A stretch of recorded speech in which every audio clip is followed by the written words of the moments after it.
और उसकी उम्मत के वली से शादी हुआ तो उसी को करामत कहे, मगर है सबकी हकीकत एक। जैसे एक दूध है और दूसरा उसकी छाली बलाई और तीसरा घी है, मगर तीनों की असल एक है। अगर दूध नहीं होता तो छाली कहाँ से आती, वो बलाई कहाँ से आती, और वो बलाई नहीं होती तो ये घी कहाँ से निकलता। मगर 3 वक्तों में 3 नाम रखा गया। एक वक्त उसको दूध कहा गया, दूसरे वक्त दही छाली बलाई कहा गया, और तीसरी जगह पे पहुंचने के बाद उसको घी कहा गया। मुसलमानों ठीक इसी तरह से एक खुदा की कुदरत कहते, वही दूसरी जगह पे आने पे नबी का मोजेज़ा कहते, और वही तीसरी जगह पे पहुंचने पे वली की करामत कहते। वली जो होता है वो नबी की शान होता है। तो अक्ल कहती है हर नबी को वली मिले होंगे, क्योंकि हर नबी की अपनी शान होगी। और जब हर नबी की अपनी शान होगी, अब वली उनकी शान है, तो हर नबी को वली मिले। अब नबी जिस शान का, उसकी उम्मत का वली उसी शान का, और उसकी उम्मत का वली जो करामत दिखलाया वो करामत उसके नबी का मोजेज़ा ही था। तो जिस शान का नबी उसकी उम्मत का वली उसी शान का। तो अब नबियों में इमामुल अंबिया की शान का कोई नहीं ना। सारे नबी खुदा की शान, मुस्तफ़ा खुदा की सबसे बड़ी शान। तो अब मुस्तफ़ा की शान जैसी किसी की शान नहीं ना नबियों में। अगर नबियों में किसी की शान मुस्तफ़ा जैसी नहीं है, तो मुसलमानों वलियों में मुस्तफ़ा की उम्मत के वलियों की शान जैसी किसी नबी की उम्मत के वली की शान, वाह सुभान अल्लाह, सुभान नहीं होगी। अब बताओ, देखो एक वली क्या होता है, उसके लिए कुरान खोलो। एक नबी देखो जिस नबी को रब्बे कायनात ने पूरी दुनिया की सल्तनत अता फरमाई, मगर जिसको दुनिया की सल्तनत अता की जाए उसके पास इतना साधन हो कि वो पूरी दुनिया का दौरा कर सके, देख सके, नहीं तो संभालेगा कैसे। वो हजरत सुलेमान अलैहिस्सलाम जिनको पूरी दुनिया की सल्तनत खुदा ने अता की थी, तो उनके पास सवारी भी वो थी कि आज के तरक्की के ज़माने में भी उतनी तेज रफ्तार सवारी आज तक साइंस वाले न बना सके। आज तक उतनी तेज रफ्तार सवारी न बना सके जितनी तेज रफ्तार सवारी थी हजरत सुलेमान अलैहिस्सलाम। जहां सूरज निकलता है ना, बिल्कुल मशरिक से अगर चलते सुबह को, तो मगरिब में वो दोपहर में पहुंच जाते, अब फिर वहां से शाम तक पलट करके अपनी मंजिल पे आ जाते। यानी दिन भर में पूरी दुनिया का वो दौरा कर लेते उस सवारी से। वो उनका तख्त था जिस पे बैठ करके वो उड़ा करते थे। मुसलमानों, तो ऐसी सवारी उनको मिली हुई थी। आप अंदाजा लगाओ, सोचते जाओ, पूरी दुनिया की सल्तनत उनको दी गई थी। वो हजरत सुलेमान अलैहिस्सलाम मुसलमानों अपना दरबार लगाते थे। उनका दरबार कहाँ लगता था? ये वही फिलिस्तीन है मुसलमानों, जहाँ आज आग की बारिश होती नजर आ रही है। उसी फिलिस्तीन की धरती पर हजरत सुलेमान अलैहिस्सलाम अपना दरबार लगाते थे। उनका दरबार फिलिस्तीन की धरती पे लगता था। और मुसलमानों, दरबार लगाने का एक टाइम था, एक नमाज का जो वक्त होता है, उस नमाज के बाद से लेकर के दूसरी नमाज के वक्त तक, ये बीच का जो टाइम होता, उसी टाइम में उनका दरबार लगता था। दूसरी नमाज का वक्त हुआ, वो बर्खास्त कर दिया गया दरबार। मान लीजिए सोहर की नमाज और असर की नमाज, इन दोनों के बीच का जो टाइम है, इसके बीच में उनका दरबार लगता था। वो दरबार लगाए थे फिलिस्तीन की धरती पर। और उनकी दरबार का एक परिंदा जिसे हुदहुद कहते हैं, वो नजर नहीं आया, तो इन्होंने कहा आज उसकी खबर लूंगा। मुसलमानों, मगर वो परिंदा जैसे ही हुदहुद पहुंचा है इनकी दरबार में, ये अभी उससे पूछते, उसने कहना शुरू किया, मैं बड़ा दूर चला गया था, ऐसी जगह गया था जहां एक औरत रहती है, जिसका एक तख्त है जो 60 बाई 40 मीटर का लंबा चौड़ा है, जिसमें हीरे जवाहरात जड़े हुए हैं, बड़ा वसनी और भारी भरकम है। उस पे सोने की कुर्सियां रखी हुई हैं, उस पे चांदी की कुर्सियां रखी हुई हैं, और उसी पे वो बैठती है। वो सूरज को पूजती है, वो दीन को नहीं मानती है, वो एक खुदा को नहीं मानती है। आप नबी हैं, आप उसको एक खुदा की तरफ बुलाइए, दीन की दावत दीजिए।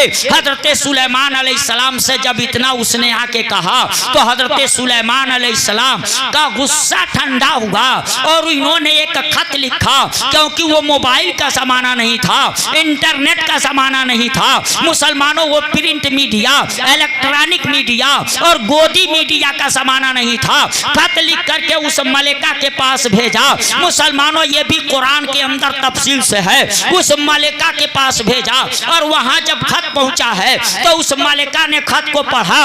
उसमें एक खुदा की तरफ उसे पुकारा गया था, बुलाया गया था और उसमें कहा गया था या तो मोतियो फरमा बरदार हो करके आओ, एक खुदा को मानो, दीन को मानो, और नहीं तो लड़ने के लिए तैयार हो जाओ। वो वहां हुकूमत करती थी मलिका बिल्किस।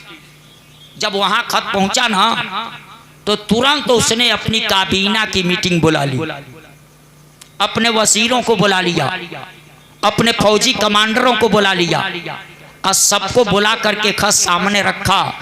सबसे मशवरा लिया, सबसे पूछी। कमांडरों ने कहा घबराने की कोई जरूरत नहीं, हम लड़ेंगे, मुकाबला करेंगे। तो जब कहा कि हम लड़ेंगे, मुकाबला करेंगे, तो औरत बड़ी होशियार, उसने कहा खत बता रहा है कि भेजने वाला नबी अपने आप को कह रहा है, एक खुदा की तरफ बुला रहा। अगर वो नबी है तब तो पूरी दुनिया उससे लड़ करके नहीं जीत पाएगी, एक न एक दिन हार माननी पड़ेगी, उसकी बात तस्लीम करनी पड़ेगी। तो ये कहाँ की अक्लमंदी है कि बच्चों को यतीम करा दो, औरतों को बेवा करा दो, इतना खून खराबा करा दो, अब फिर बाद में उसी की बात मानो। ये कहाँ की अक्लमंदी? तो क्यों न पहले ही उसकी बात मान ली जाए। तो दरबारियों ने कहा तब क्या होगा? कहा मैं यहां से चल रही हूं और वहां चल करके मैं पहले जांचूंगी कि वो नबी है कि नहीं। अगर वो नबी साबित हुआ तब तो उसकी बात मान ली जाएगी, जंग नहीं लड़ी जाएगी। अगर मालूम हो गया नबी नहीं है, ये भी बादशाह है, तब जंग लड़ी जाएगी, तब मुकाबला किया जाएगा। अब ये जांचने के लिए वहां से चली, अपना भारी भरकम तख्त जहां रखी थी, वो 60 बाई 40 मीटर वाला तख्त जिसको कुरान ने उसका अर्श कहा है, वहां से निकली, एक गेट बंद की, ताला लगा दिया, फिर आगे बढ़ी, दूसरा गेट बंद की, ताला लगा दिया, फिर आगे बढ़ी, तीसरा गेट बंद की, ताला लगाया। इस तरह 7 गेट बंद किए, ताला लगाए। 7 गेटों के अंदर उसका भारी भरकम तख्त था और उसके बाद पहरे पे पहरा लगा दिया और वहां से चली वो मोतियो फरमा बरदार हो करके अब सुलेमान अलैहिस्सलाम की दरबार में हाजिरी देने के लिए और इम्तहान लेने के लिए ये नबी हैं कि नहीं है। अगर नबी होंगे तो बात मानी जाएगी, अगर नबी नहीं बादशाह होंगे तो की बात नहीं मानी जाएगी। वहां से चल दी और बताया जाता है मुसलमानों वो कहां रहती थी।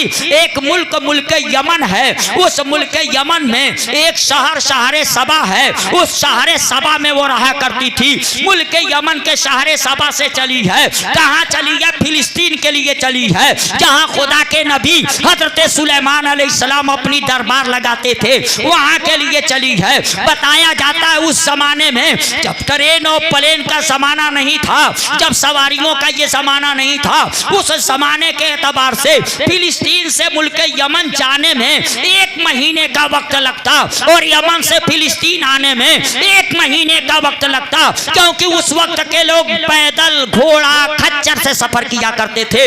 उस जमाने के एतबार से ये 2 महीने का सफर था, आना जाना मिला करके 2 महीने का। वहां से वो चल दी थी, मगर जब वहां से चली तो यहीं से सुलेमान अलैहिस्सलाम को खबर हो गई कि वहां से मलिका बिल्किस चल चुकी है। ये दरबार लगाए थे, उस दरबार में इन्होंने एक ऐलान किया था, किसी नावल में ना देखिएगा, उपन्यास में ना देखिएगा, किसी पत्रिका में ना देखिएगा, कल ही जाकर के कुरान में देखिएगा कि क्या उन्होंने ऐलान किया था। तो कुरान के अंदर है, उन्होंने कहा था या अय्युहल मलाओ अय्युकुम यातीनी बिअर्शिहा क़ब्ला अन यातूनी मुस्लिमीन। कुरान मुक़द्दस है मुसलमानों, उन्होंने कहा या अय्युहल मलाओ, ऐ मेरे दरबारियों, ऐ मेरे दरबार में रहने वालों, ऐ मेरे दरबारियों, या अय्युहल मलाओ अय्युकुम यातीनी बिअर्शिहा, है तुम में कोई ऐसा जो उसके अर्श को ले आए, उसके तख्त को ले आए,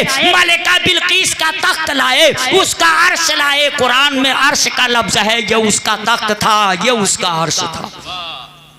या अय्युहल मलाओ अय्युकुम यातीनी बिअर्शिहा, ले आए क़ब्ला यातूनी मुस्लिमीन, इससे पहले कि वो मोतियो फरमा बरदार होकर मेरे पास हाजिर, उसके हाजिर होने से पहले उसका तख्त ले आ। कोई है दरबार में, तो जब ऐलान किया तो कोई हुआ तैयार की नहीं। तो कुरान बताता है जब ये ऐलान किया इन्होंने तो एक खड़ा हुआ। कुरान देखो, उसमें काला इफरीतुम मिनल जिन, कहा इफरीत ने जो इंसानों में से नहीं था, जिन्नों में से था। उनकी दरबार में जैसे इंसान होते थे वैसे जिन भी हुआ करते थे। तो एक जिन खड़ा हुआ जिसका नाम इफरीत, काला इफरीतुम मिनल जिन, कहा इफरीत ने जो जिन्नों में से था, क्या कहा, अनाती कबही, मैं ले आऊंगा उसके उस अर्श को, मैं लाऊंगा उसके भारी भरकम तख्त को। अना आती कबही क़ब्ला अन तक़ूम मिन मक़ामिका, इससे पहले कि आप ये दरबार लगाए हैं, इस दरबार को बर्खास्त करेंगे, उससे पहले पहले मैं उसका अर्श ला के हाजिर कर दूंगा, उसका तख्त ला करके हाजिर कर दूंगा। वो दरबार 2 घंटा 3 घंटे का अगर लगता था तो गोया उसने कहा कि मैं घंटा 1.5 घंटे में उस तख्त को ला करके हाजिर कर दूंगा। आप ये दरबार बर्खास्त नहीं करेंगे, उससे पहले तख्त को ला करके हाजिर कर दूंगा। कुरान, इफरीत ने इस काम को किया, मगर सुलेमान अलैहिस्सलाम ने उससे ये काम नहीं लिया, कहा बैठ जा। मैं सोच में पड़ गया, यार इतना जल्दी लाने को तैयार है, फिर उसको बैठाया क्यों सुलेमान अलैहिस्सलाम ने? तो जवाब मिलेगा तुझको नहीं पता, मगर सुलेमान अलैहिस्सलाम को पता था। हमारी दरबार में तो इससे भी कम टाइम में लाने वाला बैठा, उनको ये इल्म था कि मेरी दरबार में तो इससे भी कम टाइम में लाने वाला बैठा। कहा भाई बैठा दिया। जब बैठा दिया तो अब दूसरा खड़ा हुआ जो कम टाइम में लाने वाला बैठा था, वो खड़ा हुआ। उसने क्या कहा? तो कुरान में रब फरमाता वो कौन था, क्या कहा? क़ालल्लज़ी इंदहु इल्मुम मिनल किताब। अब उसने कहा जो किताबे इलाही से कुछ इल्म रखता था, पूरी किताबे इलाही का नहीं, किताबे इलाही से कुछ इल्म रखता था, उसने कहा क़ालल्लज़ी इंदहु इल्मुम मिनल किताब, क्या कहा? अनाती का बेही, उसके तख्त को मैं लाऊंगा, उसका अर्श मैं लाऊंगा। कितने टाइम में लाऊंगा? अनाती का बेही क़ब्ला अन यर्तद्द इलैका तरफुक, पलक झपकने से पहले लाऊंगा। कहा उस तख्त को मैं लाऊंगा, वाह, सुभान अल्लाह। से पहले लाऊंगा। सुभान। कहां से लाना है और कहां ले आना है? तो मुसलमानों मुल्क के यमन के शहर सबा से लाना है। क्या लेकर के आना है? 60 बाई 40 मीटर का लंबा चौड़ा तख्त लेकर के आना है, जिसमें हीरे जवाहरात जड़े हुए हैं, जिसपे सोने की कुर्सियां हैं, जिसपे चांदी की कुर्सियां हैं। जमाना ट्रेन का नहीं है, जमाना प्लेन का नहीं है। और टाइम कितना लिया? पलक झपकने से पहले लाऊंगा। मुसलमानों सरा अंदाजा लगा लेना, सोच लेना ये कौन था? हजरत सुलेमान अलैहिस्सलाम की उम्मत का एक वली था। अब मैं कहूंगा वली जिस नबी की उम्मत का होता है, वो नबी जिस शान की होगा, उसकी उम्मत का वली उसी शान का होगा। तो सुलेमान अलैहिस्सलाम की उम्मत के वली की ये शान है मुसलमानों कि फिलिस्तीन में बैठे और मुल्क यमन के शहर सबा से इतना वजनी और भारी भरकम तख्त लाने के लिए कहे और कहे कि पलक झपकते लाऊंगा। और कहा था दुनिया ने उसको दरबार से जाते भी नहीं देखा और दुनिया ने उसको दरबार में आते भी नहीं देखा। इतना कहा और तख्त दरबार में हासिल कर दिया। पता चला न उसको जाना पड़ा था न आना पड़ा था, और यहीं से तख्त को ला करके हासिल कर दिया। जब सुलेमान अलैहिस्सलाम की उम्मत के एक वली की ये शान होगी तो मुसलमानों नबियों के इमाम इमामुल अंबिया की उम्मत के वली नहीं, बल्कि वो इंसान, वो गौसे आज़म मुसलमानों, वो गौसे आज़म जिनकी शान मुफ्ती आज़म हिंद अलैहि रहमत और इस्वा अपने नस्म में सिल्के नस्म में पिरो करके कहते हैं, खिला मेरे दिल की कली गौसे आज़म, खिला मेरे दिल की कली गौसे आज़म, मिटा कल्ब की बेकली गौसे आज़म, मिटा कल्ब की बेकली गौसे आज़म। सदागर यहाँ मैं न दूं तो कहाँ दूं, सदागर यहाँ मैं न दूं तो कहाँ दूं। कोई और भी है गली गौसे आज़म, कोई और भी है गली गौसे आज़म। कदम गर्दने औलिया पर है तेरा, कदम गर्दने औलिया पर है तेरा। तू है रब का ऐसा वली गौसे आज़म। नारे तकबीर, नारे रिसालत, उलमाए अहले सुन्नत, जश्ने गौसे आज़म हजरत अल्लामा कमरुद्दीन साहब क़िबला। अब उसी वाक़े पे आइए। जब इन्होंने कहा कौन है जो तख्त लाएगा, तो लाने वाला वही था, उनकी उम्मत का वली। कहा मैं लाऊंगा, पलक झपकते लाऊंगा, और उसने ला करके हासिल किया। ना जाना पड़ा ना आना पड़ा। अक्ल कहती है गौस के गुलामों अपने मुकद्दर पे नाज करो। जब सुलेमान अलैहिस्सलाम की एक उम्मत के वली को न जाना पड़ रहा है यमन, न आना पड़ रहा है, और वहां का इतना भारी तख्त यहाँ पहुंचा दे रहा है, तो तुम भी दुनिया के किसी गोशे से दिल से गौसे पाक को पुकारो। न गौसे पाक को आने की जरूरत है न जाने की जरूरत है, हर वक्त वो तेरे पास हाजिर मिले। दिल से तो उनको पुकारो। वो गौसे पाक, उनकी शान, मेरे आका नबियों के इमाम गौसे पाक वलियों के इमाम। खुदा ने सारे नबियों को वली दिए, मगर गौसुल आज़म किसी को नहीं दिया। क्यों? इसलिए कि कोई नबी रसूल आज़म न हो सका, इसीलिए किसी नबी को रब्बे कायनात ने गौसे आज़म नहीं दिया। गौसे आज़म की शान बहुत बुलंद, बहुत बुलंद। उनकी शान हम क्या बयान करें, बस इतनी बात समझ लो, मुस्तफ़ा खुदा की सबसे बड़ी शान। तो उनका मकाम इतना ऊपर है कि गुंजाइश नहीं है कि वहां से ऊपर कोई बढ़ाए। वो अक्ल के अंधे हैं जो कहते हैं नबी को बड़ा ऊंचा कर देते हैं।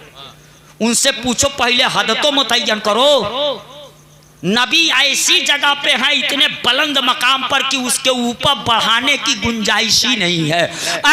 एक सूरत है बढ़ाने की कि मुस्तफ़ा को कोई खुदा कह दे, इसके अलावा बीच में कोई और जगह नहीं बची है कि मुस्तफ़ा को बढ़ाया जाए। मुस्तफ़ा को बढ़ाने की एक सूरत है कि मुस्तफ़ा को कोई खुदा कह दे, और मुस्तफ़ा को सब मुस्तफ़ा कहते हैं, खुदा नहीं कहते। इसीलिए तो हम मिलादुन नबी का जलसा करते हैं। मिलादुन नबी का जुलूस निकालते हैं, मिलादुन नबी के झंडे लगाते हैं, ताकि दुनिया धोखे में न पड़े।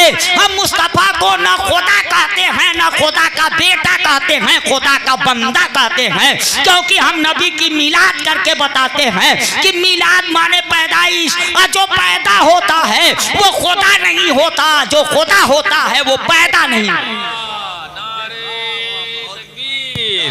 नारे रिसालत उलमाए अहले सुन्नत। अक्ल के लंगड़े कहते हैं मिलादुन नबी को ये शिर्क कहते हैं, मगर मैं कहता हूँ मुसलमानों, मिलादुन नबी तो शिर्क से बचाने की चीज है कि नबी की मिलाद पढ़ करके बताओ हम खुदा से नहीं मिलाते, क्योंकि जो पैदा होता है वो खुदा होता ही नहीं है, और जो खुदा होता है वो पैदा ही नहीं होता है। तो हम मुस्तफा की पैदाइश बयान करते हैं, तारीख पैदाइश बयान करते हैं, तो मुस्तफा उस मकाम पर है कि वहां से ऊपर बढ़ाने की कोई गुंजाइश नहीं। गौसे पाक उस मकाम पर हैं कि वहां से उनको भी ऊपर बढ़ाने की कोई गुंजाइश नहीं। एक सूरत है कि गौसे पाक को कोई नबी कहे, रसूल कहे, वरना बीच में अब कोई जगह नहीं बचती। इसीलिए आसिया अलैहिर्रहमा ने कहा था, पूछते हो शहे जीना के फजाइल आसी, पूछते हो शहे जीला के फजाइल आसी, तो हर फजीलत के वो जामे हैं नबूवत के सिवा। एक नबूवत निकाल दो, बाकी सारी फजीलतें गौसे पाक के अंदर। यानी वो नबी नहीं, मुस्तफा खुदा नहीं, गौसे पाक नबी नहीं, ये उम्मती वो नबी, मगर वो नबी हैं खुदा नहीं, ये उम्मती हैं नबी नहीं।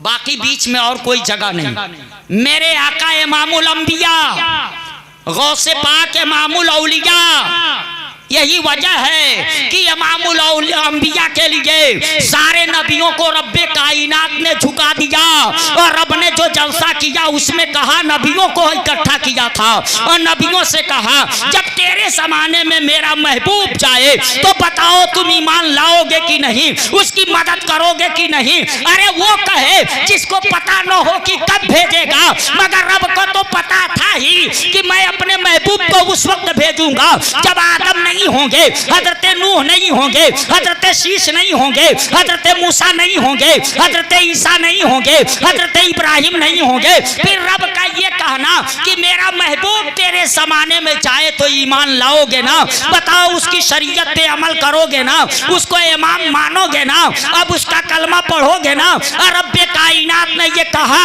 और सबने सरे तस्लीम झुका दिया, और सबने कहा कि हाँ हम ईमान लाएंगे, हम उसकी मदद करेंगे। तो सारे नबियों को जिसके लिए झुकाया गया वो नबियों का इमाम है, और सारे वलियों को जिसके लिए झुकाया गया वही वलियों का इमाम है। गौसे पाक से कहलवाया गया, गौसे पाक ने कहा था कदमी हासे ही आला रकबते कुल्ले वलील्लाह, मेरा ये कदम दुनिया के तमाम वलियों की गर्दन पे।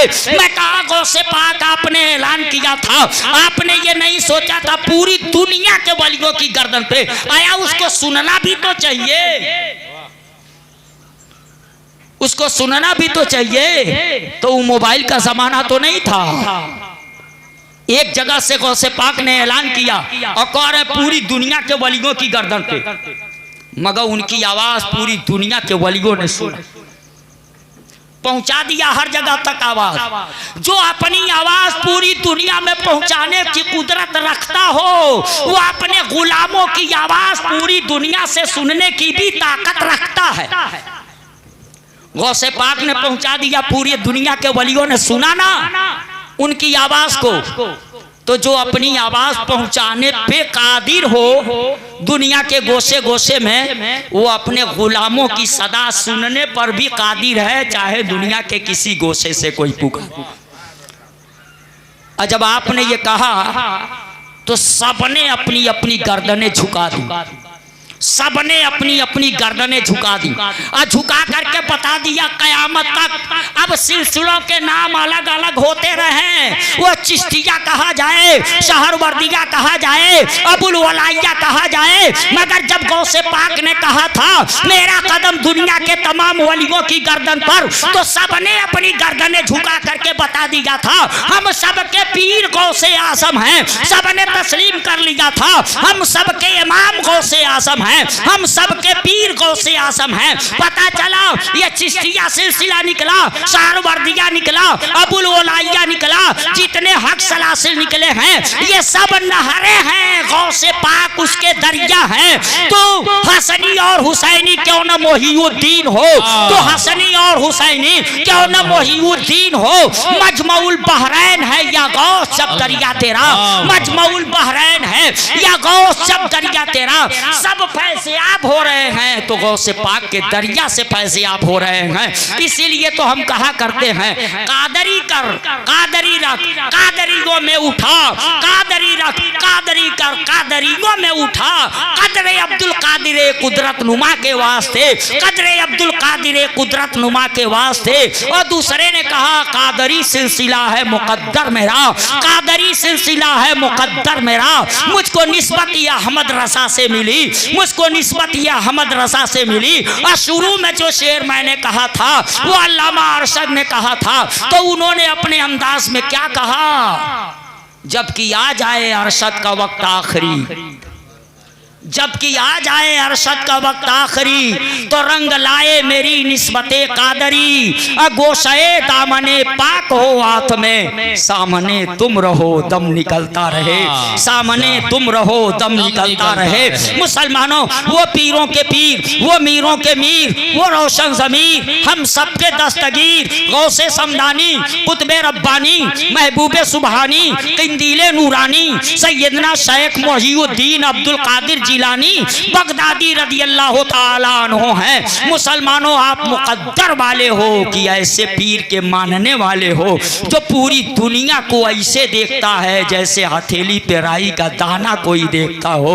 गौसे पाक रदी अल्लाह ताला अन्हु ने फरमाया था ऐनी फी लौहिल महफूज वाना गायसुन फी बिहारे इल्मिल्लाह ताला।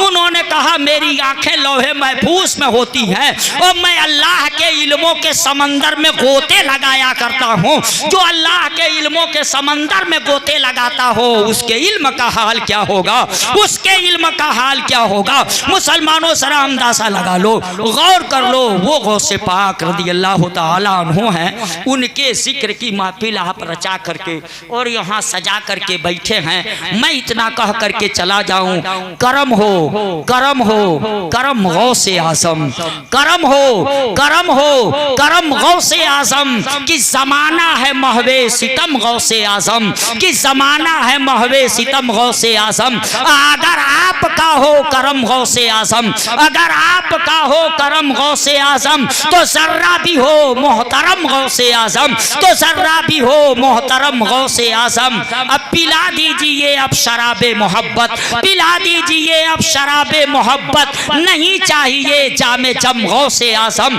नहीं चाहिए जामे जम गौसे आज़म। नजर आपके आस्था पे लगी है, नजर आपके आस्था पे लगी है। मेरी समत भी दो कदम गौसे आज़म, मेरी समत भी दो कदम गौसे आज़म। गमों ने हमें घेर रखा है कब से, गमों ने हमें घेर रखा है कब से।